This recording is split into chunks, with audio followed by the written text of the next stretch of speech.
In this 9th video, we will create a topic that will be able to create the wish list associated with Santa's recommendations.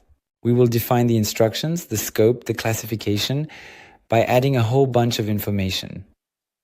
But here, the processing will be more sophisticated than usual. It will involve recognizing the logged in user, retrieving their children, and linking the recommended products to each of their wish lists. So, initially we will use an action that we have already configured, namely the one that seeks to identify the logged in user, that is to say, the connected contact, in order to retrieve the contact's information. And then, we will need to define a succession of flows in order to navigate through the Salesforce data model and retrieve the underlying information to navigate through the data. In this case, we will retrieve the contact found by the previous action. For example, here, to identify the children that are linked to a contact using a master detail relationship. So we specifically retrieve the children whose parent is, in particular, the identified contact. We will create a resource, an output resource that will be the list of children that we will return as output from our action. So, a list of several contact type records as output.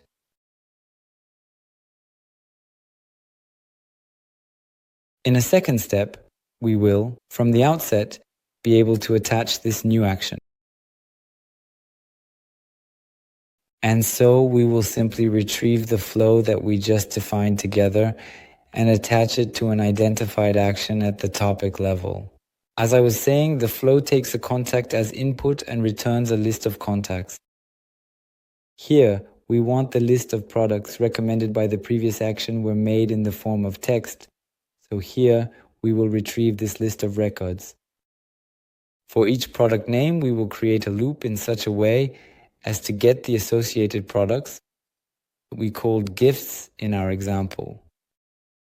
So for each specific product name, we will retrieve the relevant associated Salesforce record and details pertaining to the Salesforce database. So here we will match on the equivalent product name in our loop to the value of the product variable we are currently looping through. We will again save all the important records here and for future reference in our secure database. And we will assign them to an output variable in order to return the list of records to our action. We will take the necessary steps to ensure that the records are properly assigned to an output variable. This process is crucial for returning the complete list of records to our designated action. And we just simply need to add it to our comprehensive list of all the available actions in the wishlist management topic, which is to take as input a list in text format of product names and return a list in record format of product names.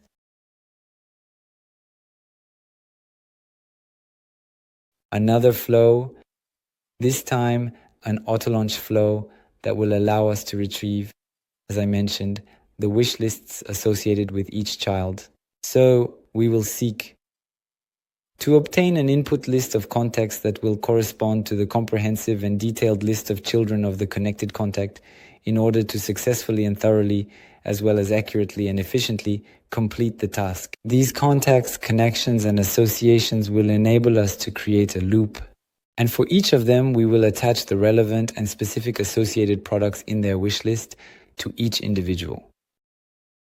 So, once the loop is defined, we will, in order to attempt to retrieve the necessary record that is linked to the wish list. Specifically, for each of them, retrieve the associated wish list record.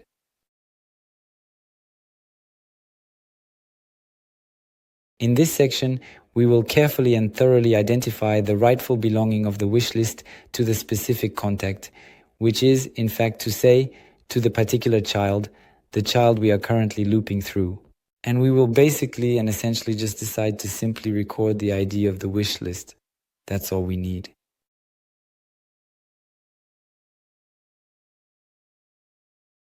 Then, we will assign back the associated wish list to the user in the system as per the requirements. So here, we are trying to break down our processes, our unit processes, to see how the strategies on the agent side will be implemented. So this flow is once again currently available, and as before, we will add it to our list of available actions in our processing list for our wish list topic. Alright, at this point in our process, we should now be able to proceed with the creation of a third flow. This will be the final flow in our sequence, and its purpose is to identify and establish a connection between each individual product record and the corresponding gifts. By doing so, we ensure that every product is accurately paired with its designated gift items.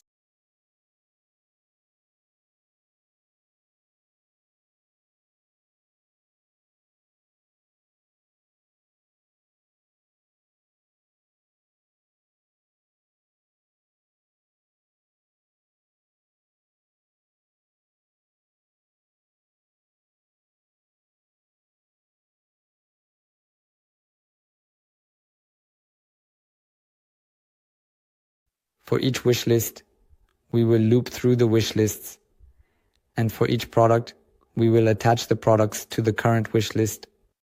This will allow us to clearly determine how the agent works and whether it will iterate for each of the children. That's what we are looking to achieve. Here, we will create records. There is a join table between the gift and the wish list that exists.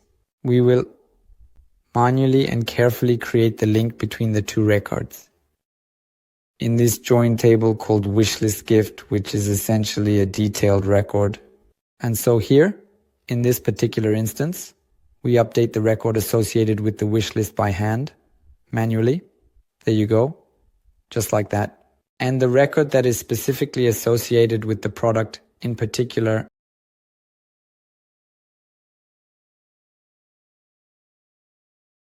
to our famous action list that we have compiled for the topic we are currently working on and are focusing on at the moment. So there are a lot of actions, obviously, and because we have done very unitary processes, we will be able to reuse as much as possible afterwards. That's exactly what we want. These are unit functions that we will call, that the agent will call individually based on its needs.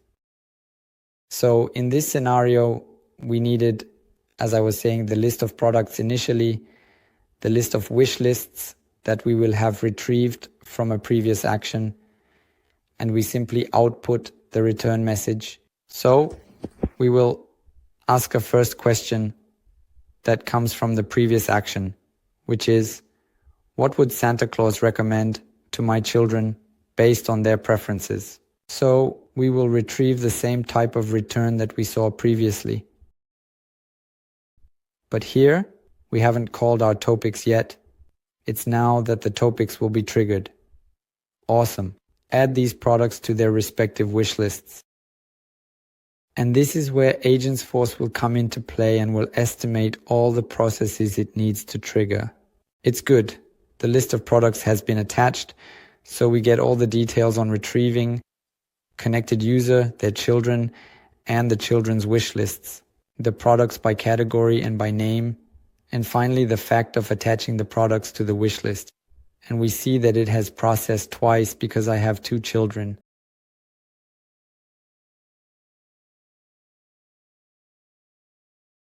And so if we refresh on the Salesforce side, we see that the mapping table has been correctly created.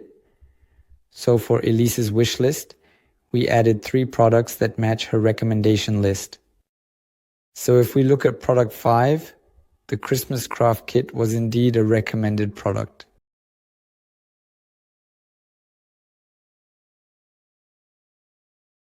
And if we look at Jean's wish list, similarly, 3 products have been attached to her. And if we take one of the products, we will realize that the product Adventures of the North was indeed attached